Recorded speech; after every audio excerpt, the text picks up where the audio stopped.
তার শুকরিয়াতে আলহামদুলিল্লাহ। সাথে সাথে হুজুর পুরনূর সাহেবে ইয়ামুশুর তাজদার মদিনা সুরুর কলমসিনা রহমতুকা নবীনা হুজুর পুরনূর হুজুর আপা মুহাম্মদ রাসূলুল্লাহ সাল্লাল্লাহু আলাইহি ওয়াসাল্লাম অসংখ্য গণিত দরুদ সালাম। দেখতে দেখতে আল্লাহ তাআলা আমাদের কাছ থেকে বিদায় নিয়ে নিচ্ছেন। মুমিনদের জন্য যে মাসকে পুরস্কারের মাস বলা হয়, যে মাসকে বরকতের মাস, রহমত নাজাতের মাস, মাগফিরাতের মাস বলা হয়, সেই রমজানুল মুবারক আসতে আসতে আমাদের কাছ থেকে বিদায় নিয়ে নিচ্ছে। সময় কত দ্রুত শেষ হয়ে যায়। রাসূল করিম সাল্লাল্লাহু আলাইহি ওয়াসাল্লাম কিয়ামত সৃষ্টি হওয়ার আলামত বলেছিলেন। আর আখির জামানা যখন আসবে, কিয়ামত সৃষ্টি হওয়ার আগে আগে দিনগুলো অনেক ছোট হয়ে যাবে, সময়গুলো অনেক কম হয়ে যাবে। কখন রমজান শুরু হলো, 24টা রোজা আমাদের কাছ থেকে বিদায় নিয়ে যাচ্ছে।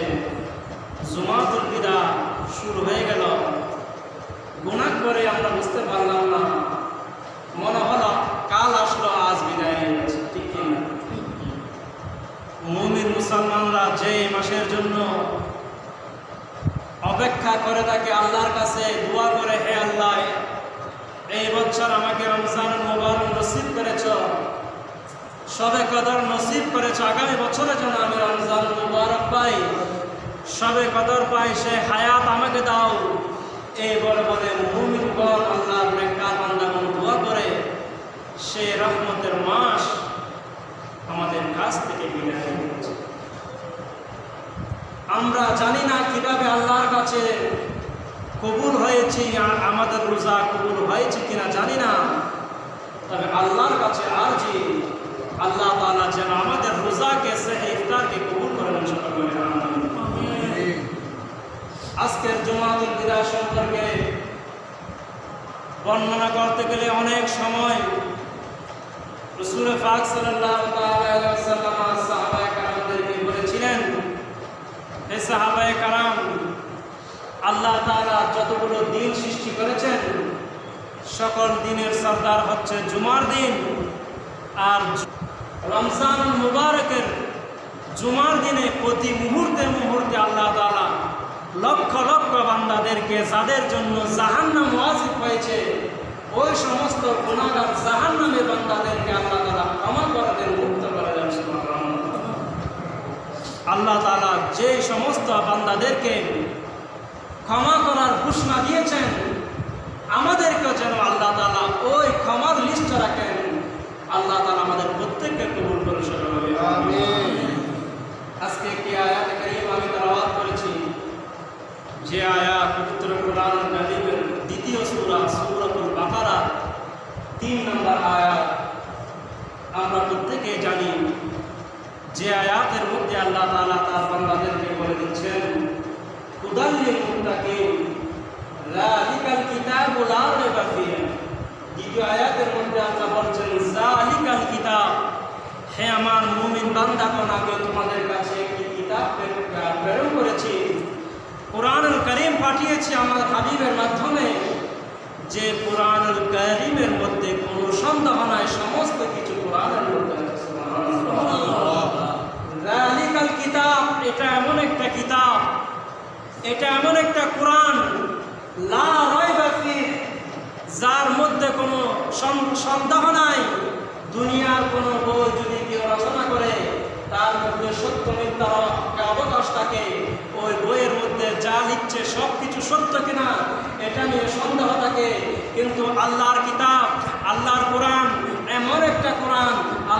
ওই কোরআনের মধ্যে মুমিন বান্দাদের জন্য যে সমস্ত পুরস্কার ঘোষণা করেছেন, আল্লাহ বলছেন আমি যা বলেছি তাই করব, কোনো সন্দেহ নাই। সুবহানাল্লাহ।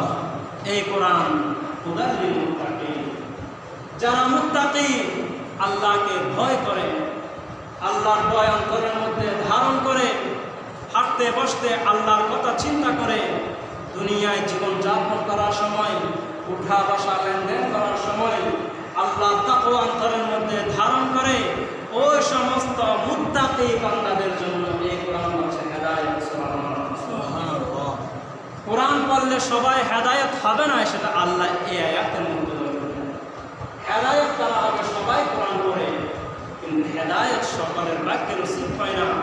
ওই সমস্ত মুমিন বান্দাদের ভাগ্যে হেদায়েত নসিব, আল্লাহর রাজামন্দি নসিব পাবে, আল্লাহর রাজা, আল্লাহর সন্তুষ্টি অর্জন তারা অর্জন করতে পারবে যাদের অন্তরের মধ্যে তাকওয়া আল্লাহ, আল্লাহর ভয় ভীতি অন্তরের মধ্যে থাকবে, আল্লাহর ভয় নিয়ে দুনিয়ায় জীবনযাপন করবে, সমস্ত ধরনের কাজ করবে, আল্লাহর কথা চিন্তা করবে, অন্যায় কাজ থেকে দূরে থাকবে। ওই সমস্ত মুমিন মুত্তাকি বান্দাদের জন্য এই কোরআন হচ্ছে হেদায়েত। সুবহানাল্লাহ।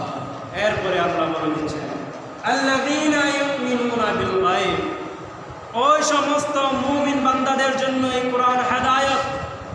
ওই সমস্ত মুমিন বান্দাগণ কারা? আল্লাযীনা ইউমিনুনা বিল গায়ব, যারা আমি আল্লাহকে না দেখা সত্ত্বেও আমি আল্লাহর উপরে ঈমান এনেছে। সুবহানাল্লাহ। একমাত্র আমার হাবিব আমার কথা প্রকাশ করেছেন, লা ইলাহা ইল্লাল্লাহ, আল্লাহ একজন, আল্লাহ ছাড়া কোনো মাবুদ নাই। এই কথা আমার হাবিব তোমাদেরকে বলার পর তারপরেও আমার হাবিব যে কোরআন, যে হাদিস তোমাদের কাছে যুগ যুগ ধরে প্রেরণ করেছেন, ওই কোরআনের উপরে ঈমান এনেছ। আমি আল্লাহকে তোমরা দেখা ছাড়া ঈমান এনেছ, আমার হাবিবের উপর ঈমান এনেছ। লাযীনা ইউমিনুনা, তোমরা যারা ঈমান এনেছ বিল গায়ব, গায়বের প্রতি, আমি আল্লাহকে দেখা ছাড়া আমি আল্লাহর প্রতি তোমরা যারা ঈমান এনেছ, তোমাদের জন্য হচ্ছে এই কোরআন হেদায়েত। সুবহানাল্লাহ। সুবহানাল্লাহ। এরপর বলে দিচ্ছেন ওয়ায়ুকিমুনাস সালাত, ঈমান আনলাম। ইসলামের 5টা রুকন, প্রথম রুকন ঈমান, আল্লাহকে দেখা ছাড়া, আল্লাহর কথা জানার পর, দ্বীনের দাওয়াত পাওয়ার পর আমরা আল্লাহর উপর ঈমান আনলাম, রাসূলের উপর ঈমান আনলাম। ঈমান আনার পর আমরা মুসলমান হলাম।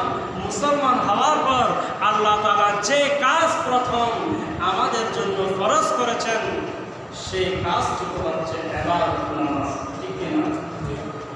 মুমিন বান্দাগণ যখন আল্লাহকে বিশ্বাস করবে, মুসলমান হবে, নিজেকে মুসলমান হিসেবে আত্মপ্রকাশ করবে, তখন তার জন্য প্রথম একটা কাজ, ধনী গরিব সকলের জন্য, ফকির মিসকিন সকল বান্দাদের জন্য একটা কাজ ফরজ, সেটা হচ্ছে নামাজ।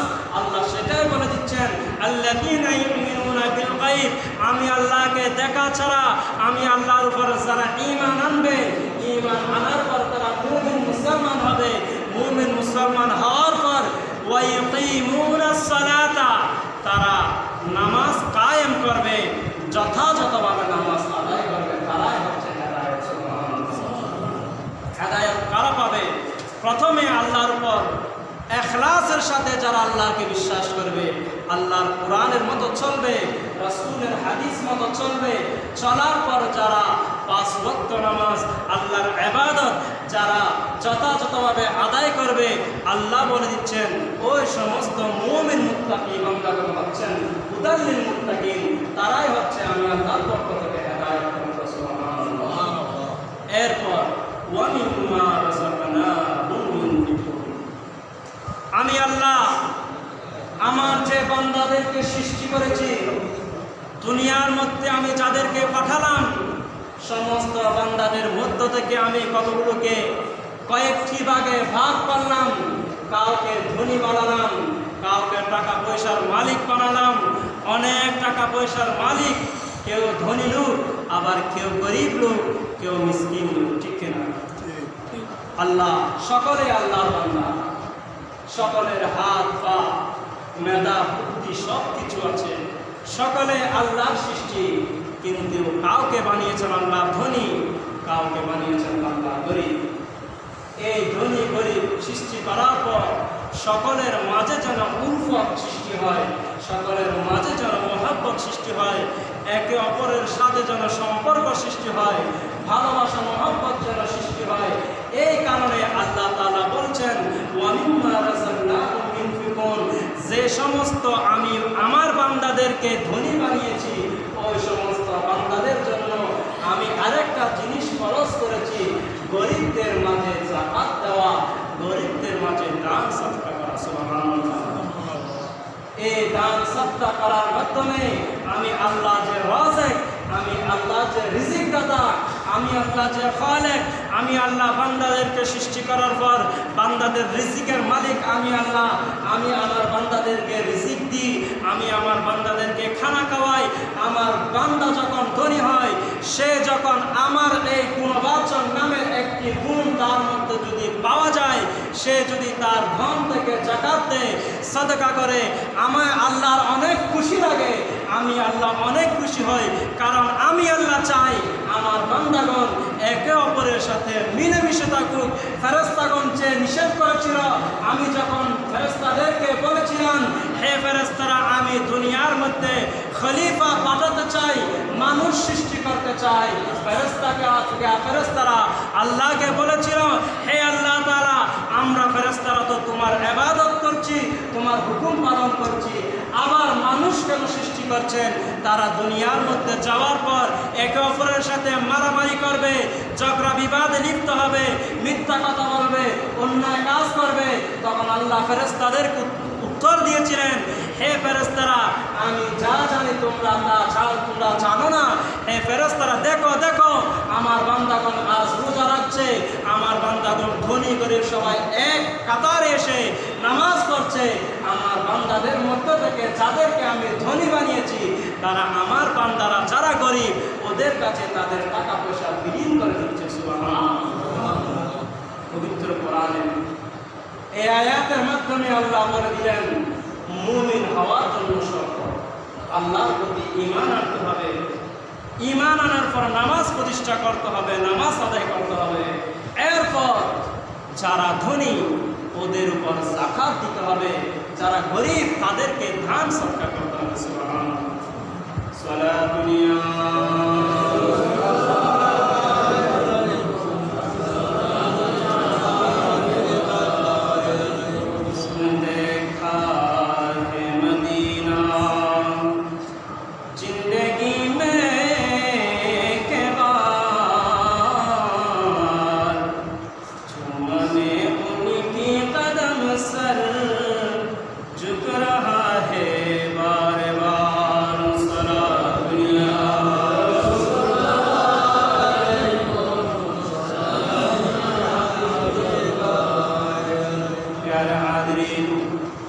আল্লাহ তাআলা তার বান্দাদেরকে দুনিয়ার মধ্যে প্রেরণ করার পর বান্দাগণ কিভাবে দুনিয়ার মধ্যে জীবনযাপন করবেন, উঠা বসা লেনদেন কিভাবে করবেন, চলাফেরা কিভাবে করবে, সমস্ত হুকুম আহকাম কোরআনের মধ্যে আল্লাহ তাআলা বলে দিলেন। কোরআনে পাকে আল্লাহ তার মুসলমানদের জন্য, তার বান্দাদের জন্য সংবিধান হিসেবে নাজিল করলেন। নাজিল করার পর আল্লাহ তাআলা পবিত্র কোরআনের সমস্ত জায়গায়, প্রায় 32টা জায়গার মধ্যে যাকাত সম্পর্কে এলান করলেন। হে আমার বান্দাগণ, আমি তোমাদেরকে সৃষ্টি করার পর দুনিয়ার মধ্যে আশরাফুল মাখলুকাত হিসেবে প্রেরণ করেছি, সৃষ্টির সেরা জীব হিসেবে প্রেরণ করেছি। জিন জাতি থেকে শুরু করে আমার যত সৃষ্টিকে আমি সৃষ্টি করেছি, সমস্ত সৃষ্টির সেরা জীব হিসেবে আমি তোমাদেরকে সৃষ্টি করেছি। হে বান্দারা, আমি তোমাদেরকে কয়েকটি প্রকারে, কেউ ধনী, কেউ গরিব, কেউ ফকির, কেউ মিসকিন, এভাবে তবাকা তবাকা, স্তরে স্তরে ভাগ করে আমি তোমাদেরকে দুনিয়ার মধ্যে পাঠিয়েছি। হে আমার বান্দারা, তোমাদেরকে পাঠানোর পর আমি তোমাদেরকে মালের যাদেরকে আমি মালের মালিক বানিয়েছি, ধন সম্পদের মালিক বানিয়েছি, তোমাদের উপর খরচ করে দিয়েছি। তোমাদের ভাই যারা অনাহারে দিন কাটছে, যাদের টাকা নাই, যাদের পয়সা নাই, ওদেরকে সাহায্য করা তোমাদের উপর ফরজ করে দিয়েছি। সুবহানাল্লাহ। এই ফরজ ইবাদতের কথা আল্লাহ বলে দিয়ে রাসূল পাক সাল্লাল্লাহু তাআলা আলাইহি ওয়াসাল্লাম ইরশাদ করছেন, আল্লাহ তার বান্দাদেরকে সৃষ্টি করার পর কোনো বিনিময় চায় নাই, একটা বিনিময় চেয়েছেন, সেটা হচ্ছে ইবাদত। ওই ইবাদতকে আল্লাহ তাআলা দুইটি ভাগে ভাগ করেছেন। একটি ভাগের নাম হচ্ছে ইবাদতে জিসমি, আরেকটি ভাগের নাম হচ্ছে ইবাদতে মালি। আমরা যারা মুমিন বান্দাগণ আল্লাহর সন্তুষ্টির জন্য নামাজ পড়ি, রোজা রাখি, হজ করি, ওই সমস্ত ইবাদত হচ্ছে ইবাদতে জিসমি। শরীরের মাধ্যমে রোজা রাখি, উপবাস থাকি, আমরা নামাজ পড়ি, শরীরের মাধ্যমে আমরা ইবাদত করি। আরেকটি ইবাদত আল্লাহ তার ধনী সমস্ত যারা ধনী লোক, যারা ধনী বান্দা, ওই সমস্ত বান্দাদের জন্য আরেকটি ইবাদত ফরজ করেছেন। ওই ইবাদত হচ্ছে ইবাদতে মালি, ওই ইবাদত হচ্ছে যাকাত। উচ্চ আওয়াজে বলি সুবহানাল্লাহ। ইবাদতে মালি, ইবাদতে জিসমি। আমরা নামাজ পড়ছি, ইবাদতে জিসমি। আমরা আমাদের শরীরের মাধ্যমে ইবাদত করছি, রোজা রাখছি, হজ করছি, ইবাদতে জিসমি। আবার হজের মাধ্যমে ইবাদতে মালিও আছে। যার টাকা আছে সে হজ করতে পারে, আবার তার শক্তিও কিছু করা। টাকা এবং শক্তি এই দুইটা ইবাদত হজের মধ্যে। আর সকল মুমিন বান্দা ধনী গরিব সকলের জন্য যে ইবাদত ফরজ, নামাজ এবং রোজা, ইবাদতে জিসমি। আর যে সমস্ত বান্দাগণ ধনী, যাদেরকে আল্লাহ তাআলা টাকা পয়সা দিয়েছেন, ওই সমস্ত বান্দাদের জন্য আল্লাহ যে ইবাদতকে ফরজ করেছেন, ইবাদতে মালি, সেটা হচ্ছে যাকাত। সুবহানাল্লাহ। নামাজ যেভাবে আমাদের জন্য ফরজ, রমজানের রোজা যেভাবে যে হুকুমে আমাদের জন্য ফরজ, একই হুকুমে একইভাবে ধনী লোকদের উপর যাকাত দেওয়াটা ফরজ। যাকাত এই বিষয়টা সম্পর্কে আমাদের জ্ঞান থাকতে হবে, ধারণা থাকতে হবে, ঠিক কিনা? ধারণা যদি না থাকে, কিভাবে আমি যাকাত আদায় করব, যাকাতের নিসাব কত, কি হুকুমের মাধ্যমে আমাকে যাকাত দিতে হবে, কাকে যাকাত দিব, কাকে দিব না, এই সমস্ত বিধিবিধান, হুকুম, আহকাম আমাদের জানাটা আবশ্যক, ঠিক কিনা? আল্লাহ তাআলা যাকাতের গুরুত্ব বর্ণনা করতে গিয়ে কোরআনের মধ্যে বলেছেন, আল্লাযীনা ইয়াকনিজুনা আয-যাহাবা ওয়াল ফিদ্দা।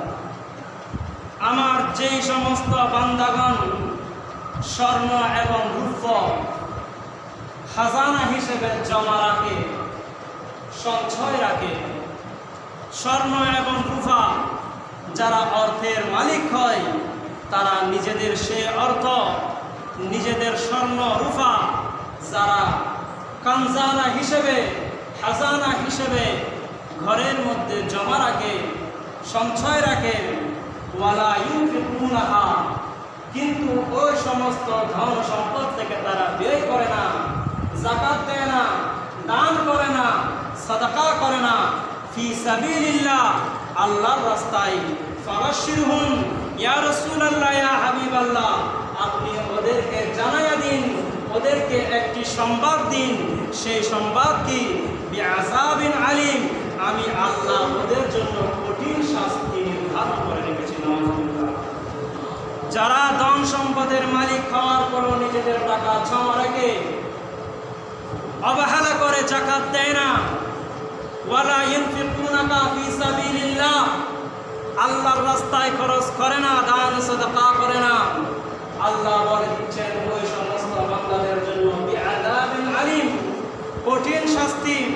ইয়াউমা ইউহমা আলাইহা, যেদিন কিয়ামতের দিবস সৃষ্টি হবে, হাসরের দিন সৃষ্টি হবে, ওই দিন ইয়াউমা ইউহমা আলাইহা, তার সমস্ত ধন সম্পদকে জ্বালানো হবে। কি করানো হবে? জ্বালানো হবে। সে যে ধন সম্পদকে জমা রেখেছে, ন্যায়সঙ্গতভাবে যতটুকু যাকাত খরচ হয়েছে অতটুকু যাকাত দেয় নাই, দান সদকা করে নাই, ওই সমস্ত ধন সম্পদগুলোকে কিয়ামতের মাঠে জ্বালানো হবে, দগ্ধ করানো হবে। ফি নারি জাহান্নামা, জাহান্নামের আগুন দিয়ে ফাতুকুয়া বিহা, ওই সম্পদগুলোকে জ্বালানোর পর ওই সম্পদগুলো দিয়ে তাকে দাগ দেওয়া হবে। তার পিঠের মধ্যে জিবাহুহুম, তার কপালের মধ্যে ওই সম্পদগুলোকে পুড়ে দগ্ধ করে তার কপালের মধ্যে দাগ দেওয়া হবে।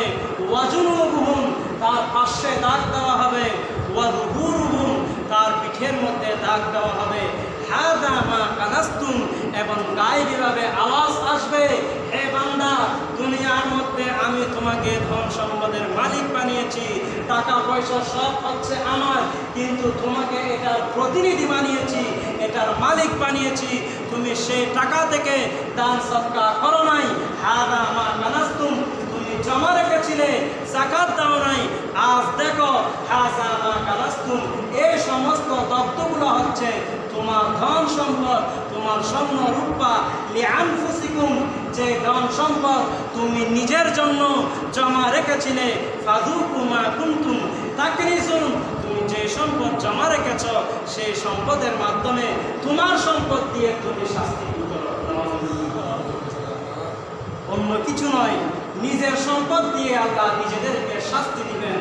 পবিত্র কোরআনের আয়াত সূরা তাওবার মধ্যে এই আয়াত আল্লাহ তাআলা নাযিল করে তার বান্দাদেরকে সতর্কবাণী করে দিয়েছেন। সূরা বাকারার মধ্যে বলে দিয়েছেন, প্রথমে মুমিন হও, এরপর নামাজ পড়ো, এরপর যাকাত দাও। এরপর সূরা তাওবার মধ্যে আল্লাহ বলে দিচ্ছেন, যাকাত ফরজ হওয়ার পরে যদি তুমি যাকাত না দাও, তোমার টাকা পয়সাগুলোকে যদি জমা রেখে দাও, কিয়ামতের ময়দান যখন সৃষ্টি হবে, হে বান্দা, মনে করো না তোমার দিন সারা কিয়ামত পর্যন্ত তুমি বাঁচবে। নয়, আমার কাছে তোমাকে আসতেই হবে, আমার কাছে তোমাকে হিসাব দিতে হবে। ওই দিন পালানোর কোনো সুযোগ নাই, ওই দিন তোমার সম্পদ দিয়ে তোমাকে শাস্তি দেওয়া হবে।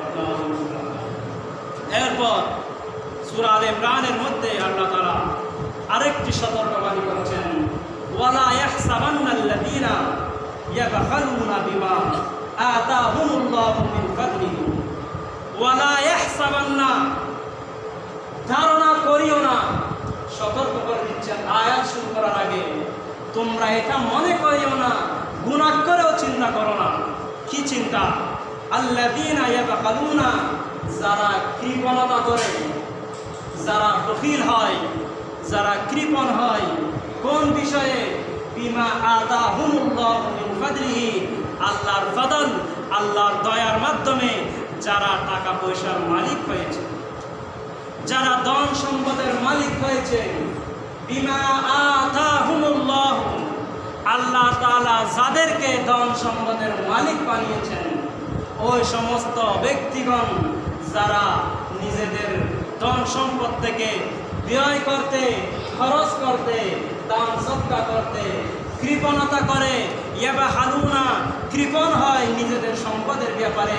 হুয়া খায়রাল লাহুম, তোমরা মনে করিও না তোমরা যাকাত না দেওয়ার মাধ্যমে তোমার টাকাগুলো তোমার কাছে জমা আছে, এটা তোমার জন্য ভালো, এটা তোমার জন্য মঙ্গল মনে করো না। তুমি এটা মনে করো না যে আমার কাছে 50,000 টাকা যাকাত এসেছে, আমি দিই নাই, না দেওয়ার কারণে আমার টাকা আমার কাছে আছে, এটা আমার জন্য অনেক মঙ্গল।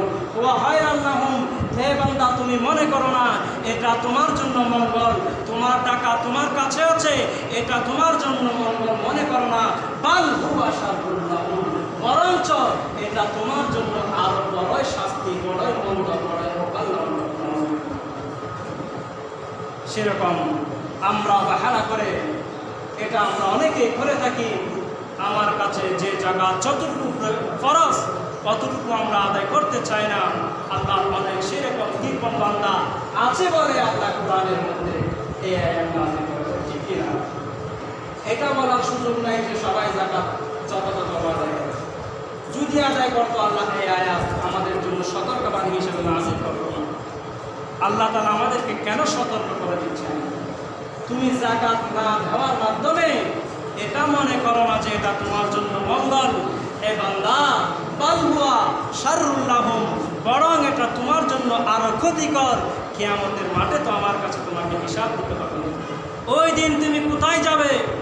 আমি যখন তোমাকে জিজ্ঞাসা করব, হে বান্দা, আমি তোমাকে আমার ধন সম্পদের মালিক বানিয়েছি, তোমার এই ধন সম্পদের উপর তোমার ভাইয়ের হক ছিল, তোমার এই ধন সম্পদের উপর তোমার বোনের হক ছিল, তোমার এই ধন সম্পদের উপর তোমার পাড়া প্রতিবেশীর হক ছিল, তোমার এই ধন সম্পদের উপর ফকির মিসকিনদের হক ছিল। তুমি তাদের হক যথাযথ আদায় করো নাই। হে বান্দা, ওই দিন তুমি আল্লাহর কাছে কি জবাব দিবে?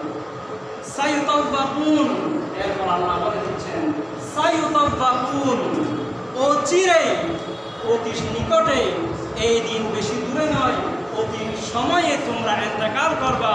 40-50 বছর পর হায়াত পাওয়ার পর তোমরা যখন ইন্তেকাল করবা, ইন্তেকালের পর সাইয়ুতাওয়াকুনা, তোমার ওই ধন সম্পদকে তোমার গলার মধ্যে বেড়ি পরিয়ে দেওয়া, ওই ধন সম্পদকে সর্প আকারে রূপান্তর করে সাপ বানিয়ে দেওয়া হবে। সাপ বানিয়ে ওই ধন সম্পদকে তোমার গলার মধ্যে পরিয়ে দেওয়া হবে। মা বাখিলু, যে ধন সম্পদকে নিয়ে তুমি অবহেলা করেছ, কৃপণতা করেছ, বিহি ইয়াউমাল কিয়ামা, কিয়ামতের মাঠে ওই ধন সম্পদকে সাপ বানিয়ে তোমার গলার মধ্যে পরিয়ে দেওয়া হবে। ওই সাপ তোমাকে অনবরত দংশন করবে। আল্লাহ তাআলা আমাদের প্রত্যেককে কবুল করুন, সকল বলে আমিন।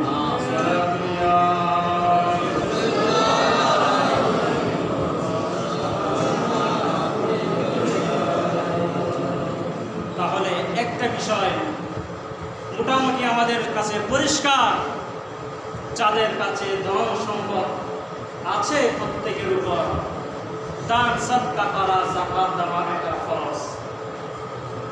এখন যাকাত কার উপর ফরজ?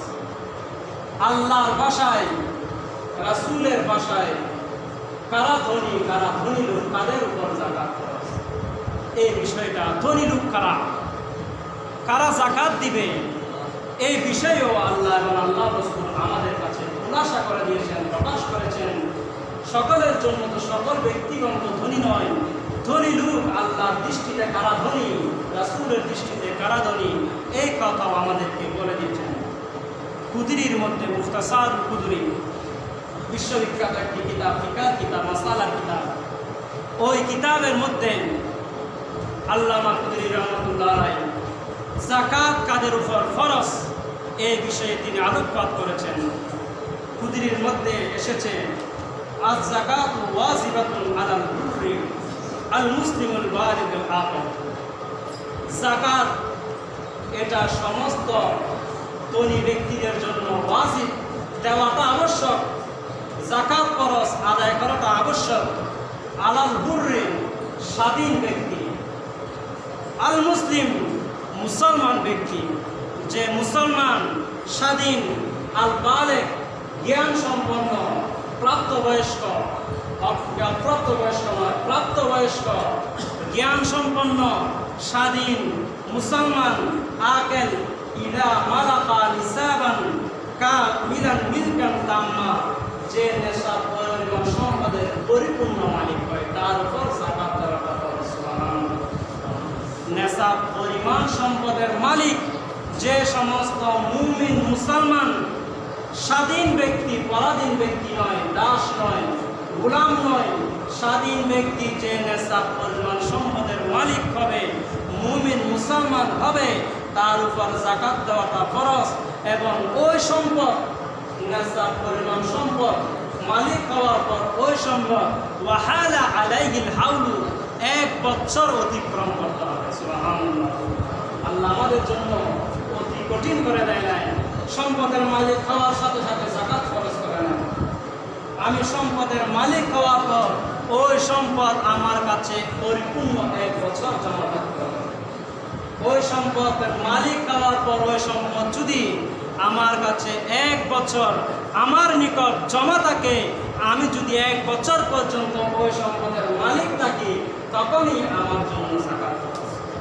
ওয়ামান কানা আলাইহি দাইন, কিন্তু যে ধনী ব্যক্তিগণ ঋণগ্রস্ত, যাদের কাছে টাকা আছে কিন্তু ঋণগ্রস্ত, মুহিতুন বিমালিহি, কারো কাছে 3 লক্ষ টাকা আছে কিন্তু তার 3 লক্ষ টাকা আবার ঋণও আছে, কারো কাছে 3 লক্ষ টাকা জমা আছে আবার 3 লক্ষ টাকা তার ঋণ আছে, তবে তাদের জন্য যাকাত ফরজ।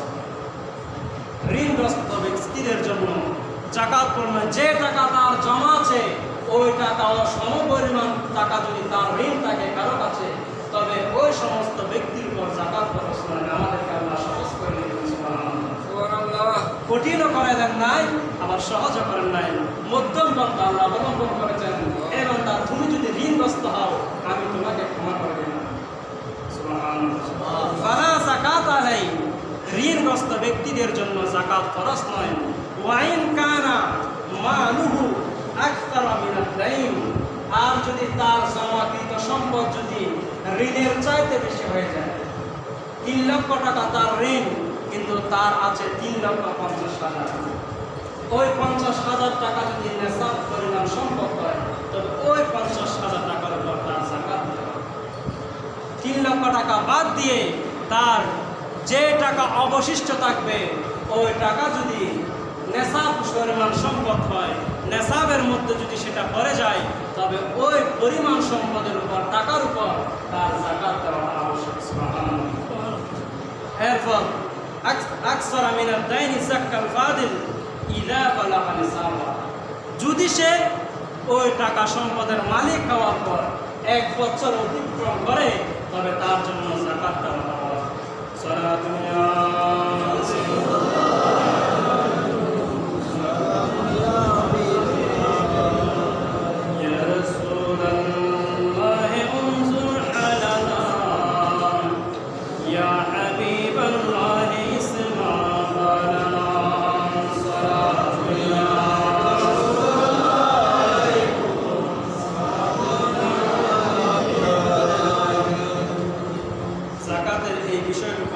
আলোচনা করতে গিয়ে হয়তো কয়েকটা মানুষ সময় বেশি লাগতে পারে। আমি আপনাদের কাছ থেকে সময় চেয়ে নিচ্ছি, কারণ এই মাসালাগুলো আমাদের জানাটা একান্ত আবশ্যক, ঠিক কিনা?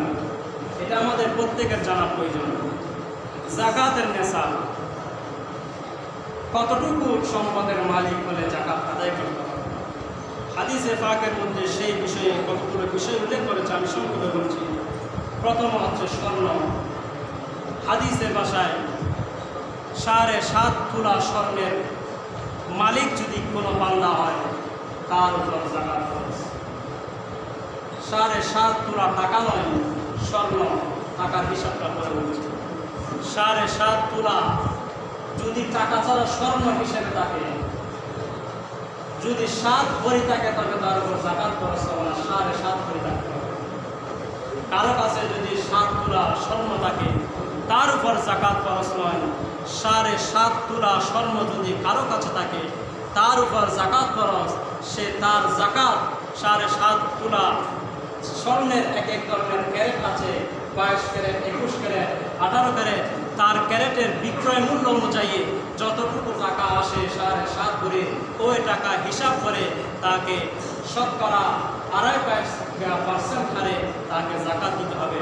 মূল সম্পদের 40 ভাগের 1 ভাগ তাকে যাকাত দিতে হবে। সুবহানাল্লাহ। এরপর রূপ্য, কারো কাছে যদি 52 তোলা রূপ্য থাকে তখন তার উপর যাকাত খরচ হবে। আইমে কেরামগণ স্বর্ণ এবং রূপ্যের এই নিসাবকে হিসাব করেন। রূপ্যের সর্বনিম্ন যে মূল্য, এখন বর্তমান সময়ে স্বর্ণের অনেক মূল্য 7.5 ভরি স্বর্ণ হিসাব করতে গেলে 4 লাখ 5 লাখ চলে আসবে। তখনকার সময়ে যখন যাকাত খরচ হয়েছিল তখন স্বর্ণ এবং রূপের সমান দাম ছিল, ওই কারণে স্বর্ণ রূপের একই মান ছিল। বর্তমান সময়ে স্বর্ণ এবং রূপের দামের মধ্যে অনেক তফাৎ। তাই যারা 52 তোলা রূপের অথবা তার সমান পরিমাণ টাকার মালিক হবে তার উপর যাকাত দেওয়া আবশ্যক। সেই হিসেবে বর্তমান সময়ে আমি গতকালের যে একটা হিসাব দেখলাম, সেই হিসাব অনুযায়ী কেউ যদি 52 তোলা স্বর্ণের রূপের বর্তমান বিক্রয় মূল্য হচ্ছে 750 টাকা, ক্রয় মূল্য নয়, বিক্রয় মূল্য। ওই বিক্রয় মূল্য হিসেবে 39,380 টাকার মালিক যে হবে, 39,380 টাকার মালিক যে হবে, এবং ওই টাকা যার কাছে 1 বছর জমা থাকবে তার উপর যাকাত খরচ। অনেকে মনে করে 4 লাখ 5 লাখ টাকা থাকলে যাকাত খরচ নয়। এটা আমাদের প্রত্যেকের খেয়াল রাখতে হবে। রূপের বর্তমান দাম অনুযায়ী 39,380 টাকা কিংবা তার বেশি, কমপক্ষে 380 টাকা পরিমাণ সম্ভব 1 বছর যার কাছে থাকবে ওই টাকা তার উপর যাকাত খরচ 39,380। ওই টাকার যাকাত হচ্ছে 985 টাকা। 40 ভাগের 1 ভাগ 39,380 টাকা, ওটার 40 ভাগের 1 ভাগ হিসাব করলে 985 টাকা। কেউ যদি 40,000 টাকার মালিক হয়, ওই টাকা যদি 1 বছর থাকে তার উপর 985 টাকা যাকাত দেওয়া আবশ্যক। এই বিষয়ে আমাদের সতর্ক থাকতে হবে। আল্লাহ আমাদের প্রত্যেককে কবুল করুন। আমিন। এরপর আমরা অনেকে মনে করি শুধু স্বর্ণ এবং রূপ অথবা টাকার যাকাত আছে, নয়। এর বাইরে আরো অনেক কিছু যাকাত আছে। পশু এবং ফল ফসলাদিরও যাকাত আছে। টাকার যেভাবে যাকাত, স্বর্ণের যেভাবে যাকাত, রূপের যেভাবে যাকাত, গবাদি পশু ব্যবসার উদ্দেশ্যে যে পশু পালন করা হয় ওই পশুরও যাকাত আদায় করাটা আবশ্যক, ফরজ। বরকতান আমি বলছি উট। উট বর্তমান বাংলাদেশের মধ্যে তেমন নাই। কারো কাছে যদি 5টা উট থাকে, কমপক্ষে কয়টা উট? 5টা উট থাকে। ওই 5টা উটের বয়স যদি 1 বছর হয় তবে তার উপর একটা ছাগল যাকাত দেওয়া হয়। 5টা উট থাকলে তার উপর একটা ছাগল। এভাবে উটের অনেক হিসাব। এরপর গরু, কারো কাছে যদি 30টা গরু থাকে, কয়টা গরু? 30টা গরু। ওই গরু আবার বিচরণশীল। বিচরণশীল মানে জমিনের মধ্যে বিচরণ করতে হবে, ঘাস খেতে হবে, আবদ্ধ নয়। জমিনের মধ্যে তারা প্রকাশ্যে স্বাধীনভাবে চলাফেরা করে, ঘাস খাবে। অথবা যে সমস্ত গরু এবং মহিষ ব্যবসার উদ্দেশ্যে লালন পালন করা হয়, ওই সমস্ত গরু মহিষ যদি 30টা হয়, 1 বছর যদি অতিক্রম হয়, তখন তার উপর যাকাত খরচ 30 থেকে 39টি গরুর উপর একটা 1 বছরের গরু যাকাত দেওয়া খরচ। এরপর ছাগল, কেউ যদি 40টা ছাগলের মালিক হয়, কয়টা? 40টা ছাগলের মালিক হয়, তার উপর যাকাত দেওয়াটা খরচ। 40 থেকে 120টা ছাগল থাকলে তার উপর একটা ছাগল যাকাত দেওয়াটা খরচ। 121 থেকে 200 পর্যন্ত 200 থেকে 300, 3টা, এভাবে 100 করে একটা। এইভাবে যারা ধান, তারপর গম, তুলা, যেগুলো 1 বছর পর্যন্ত জমা রাখা যায়, যে সমস্ত ফসল জমা রাখা যায়, স্বভাবত আমরা বাংলাদেশের মধ্যে ধান বেশিরভাগ ক্ষেত্রে আমরা জমা রাখি কিনা। যারা চাষাবাদ করেন, ওই সমস্ত যারা চাষাবাদ করে তাদের উপর যাকাত খরচ। তাদের উৎপন্ন ফসলের উপর যারা তাদের ধান গমগুলোকে আহরণ করার পর কমপক্ষে 990 কেজি, হাদিসের যে এবারত 5 আউসাক সমান হচ্ছে 60 সা, এক সা সমান হচ্ছে 3 কেজি 300 গ্রাম। সেই হিসেবে 5 আউসাক সমান হচ্ছে 990 কেজি। যার কাছে 990 কেজি ধান চাল ঘরের মধ্যে জমা থাকবে 1 বছর পর্যন্ত, তার উপর 10 ভাগের 1 ভাগ যাকাত দেওয়া খরচ। তার সমস্ত ধান কিংবা চালের 10 ভাগের 1 ভাগ, সেটা কখন 10 ভাগের 1 ভাগ হবে যদি সে বৃষ্টির পানি কিংবা নদীর পানির মাধ্যমে শেষ করে। বৃষ্টির পানি অথবা নদীর পানির মাধ্যমে যদি সে চাষাবাদ করে, তার উপর 10 ভাগের 1 ভাগ যাকাত দেওয়া খরচ। আর যদি নদীর পানিও নাই, বৃষ্টির পানিও নাই, সে নিজে পাম্প দিয়ে টাকা খরচ করে, সেচ দিয়ে চাষাবাদ করে, তার উপর 20 ভাগের 1 ভাগ যাকাত দেওয়া খরচ। এই মাসালাটা মনে রাখবেন। যারা নদীর পানি অথবা বৃষ্টির পানির মাধ্যমে চাষাবাদ করে তাদের সম্পদের 10/1 জাকাত দেওয়াটা ফরজ। আর যারা নিজে টাকা খরচ করে পানি সেচ দিয়ে চাষাবাদ করে তাদের ফসলের 20/1 জাকাত দেওয়াটা ফরজ। এই সমস্ত বিষয়গুলো আল্লাহ তাআলা আমাদের প্রত্যেককে বুঝার সে তৌফিক নসিব করুন। আমিন। এরপর হচ্ছে ফিতরা। জাকাত কাদের উপর ফরজ এই বিষয়টা মোটামুটি আমরা সবাই বুঝলাম, ঠিক না? এখন ফিতরা কাদের উপর ফরজ? জাকাত তো সকল ধনী ব্যক্তিদের উপর ফরজ। ফিতরা কি ধনী গরিব সকলের উপর ফরজ ওয়াজিব? এই বিষয়টা আমাদের জানা ফরজ। ফিতরা জাকাতের মতো যাদের উপর নেশাব পরিমাণ সম্পদের মালিক যে হবে তার উপর ফিতরা ওয়াজিব। জাকাতের জন্য সম্পদ এক বছর থাকতে হবে, কিন্তু ফিতরার জন্য 1 বছর প্রয়োজন নাই। আজকে আমি 39,380 টাকার মালিক হলাম, আজকে আমার জন্য ফিতরা আছে। ফিতরার জন্য সম্পদ 1 বছর টাকাটা আবশ্যক নয়।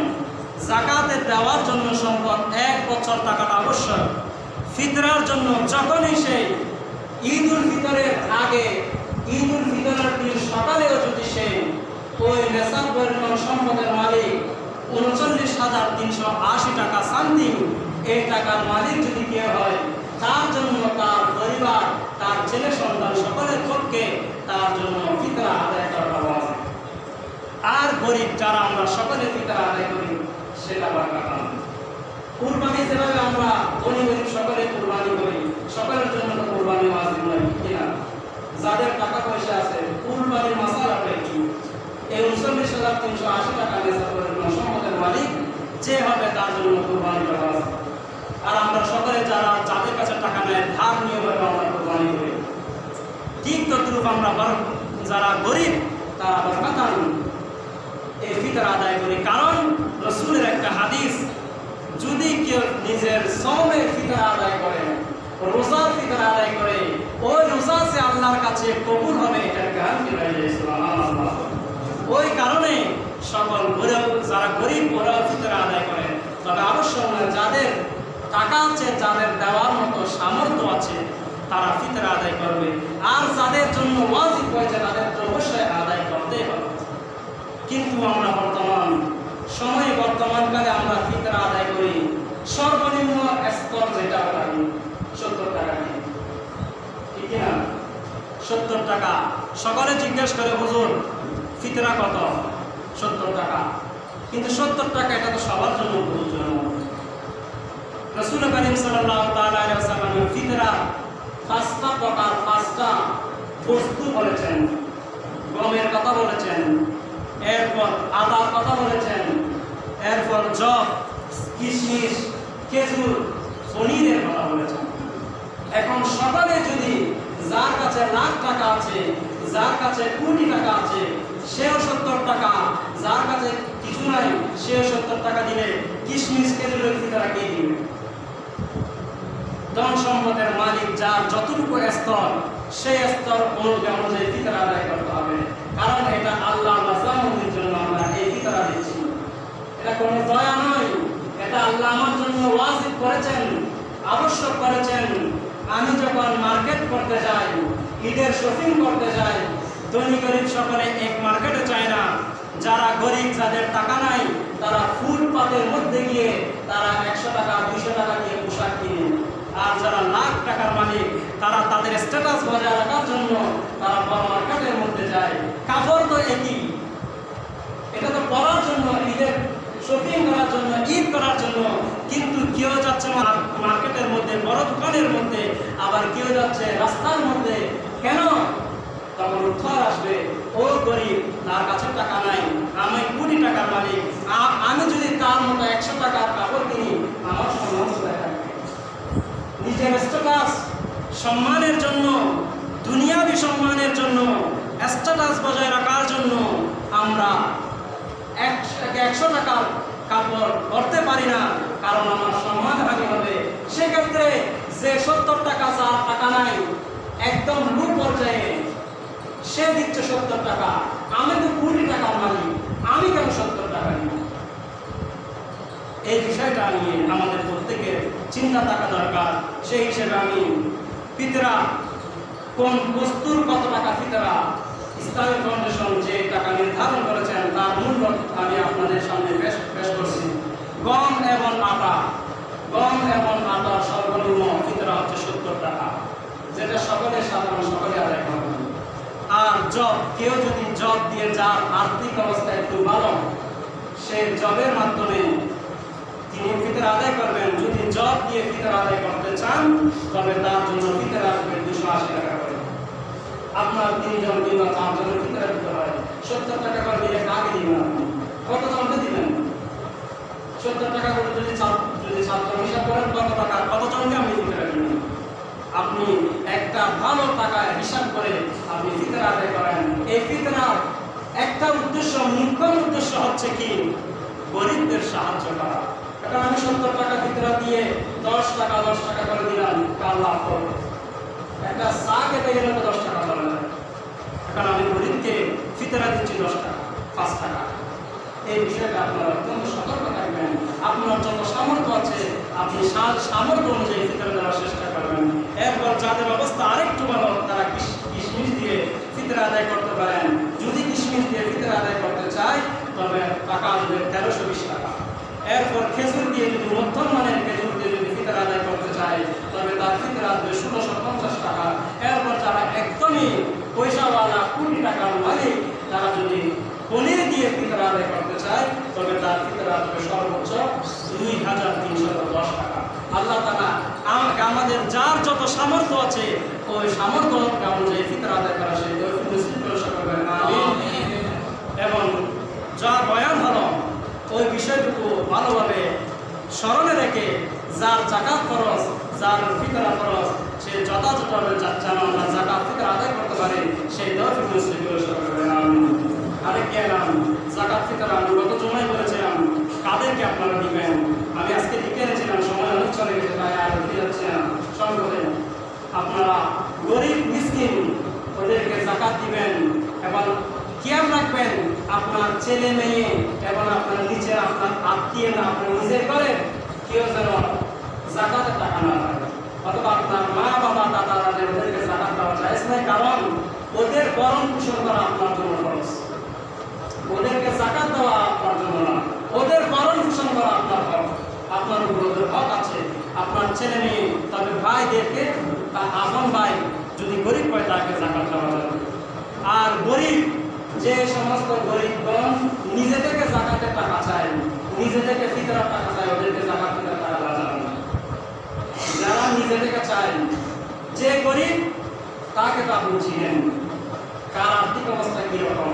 সে যদি বলে আমাকে যাকাত দেন, আমাকে যাকাত দেন, আমাকে ফিতরা দেন, এটা নিয়ে এটার উপর যাকাত দেওয়া ফিতরা দেওয়াটা ওর জন্য গুনাহ হয়ে যাবে। কারণ কারো কাছে চাওয়া এটা গুনাহ। মুমতাজ আল্লাহ বান্দাকে ওসিলা বানিয়েছেন। কেউ যদি নিজে থেকে যদি ফিতরার জন্য, যাকাতের জন্য ফাকলামি করে, দূরাদূরি করে, তাকে যাকাত দেওয়া যাবে না। আপনারা সতর্ক। ফকির মিসকিন, যারা সত্যিকার অর্থে মিসকিন, দরিদ্র, ফকির, অভাবী, ওদেরকে দেখে আপনার আত্মীয় স্বজনের মধ্যে, পাড়া প্রতিবেশীর মধ্যে কারা ফকির মিসকিন আছে ওদেরকে যাকাত দিবেন, ফিতরা দিবেন। এবং খেয়াল রাখবেন মাদ্রাসার মধ্যে যে সমস্ত এতিমখানার মধ্যে, যে সমস্ত মাদ্রাসার মধ্যে এতিমখানা আছে, এতিম বাচ্চারা লেখাপড়া করেন, ওদেরকে যাকাতের একটা অংশ অবশ্যই দিবেন।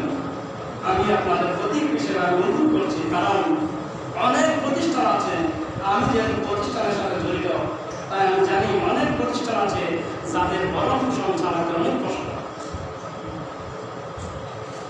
তাই আপনারা অনেক ভালো মাদ্রাসা, সুন্নি মাদ্রাসা আসে, আঞ্জুমান রহমান আমাদের সুন্নিয়া মাধ্যমে সারা বাংলাদেশের মধ্যে 100-এর উপরে মাদ্রাসা তারা চালাচ্ছে। এই যে করোনাকে বলছি আজকে সুন্নি মাদ্রাসা, ওটা আঞ্জুমানের মাধ্যমে চালাচ্ছে। ওটা থেকে আজকে আমার কাছে চিঠি এসেছে আপনাদেরকে বলার জন্য ওই মাদ্রাসার মধ্যে আপনারা যাকাতের ফিতরার একটা অংশ দিবেন। কারণ এলাকার এই মাদ্রাসাগুলো দেখা আমাদের জন্য আবশ্যক, ঠিক কিনা? আপনারা ওই মাদ্রাসার মধ্যে দিবেন। এবং বড়িয়া রহমানিয়া মাদ্রাসার মধ্যে এতিমখানা আছে, ওখানে আপনারা দেওয়ার চেষ্টা করবেন। আশেপাশে আপনাদের যারা পরিচিত মাদ্রাসা যেগুলো আছে, যেখানে সত্যিকার অর্থে এতিমখানা আছে, আপনাদের দেখে নেবেন এতিমখানা যথাযথ আছে কিনা।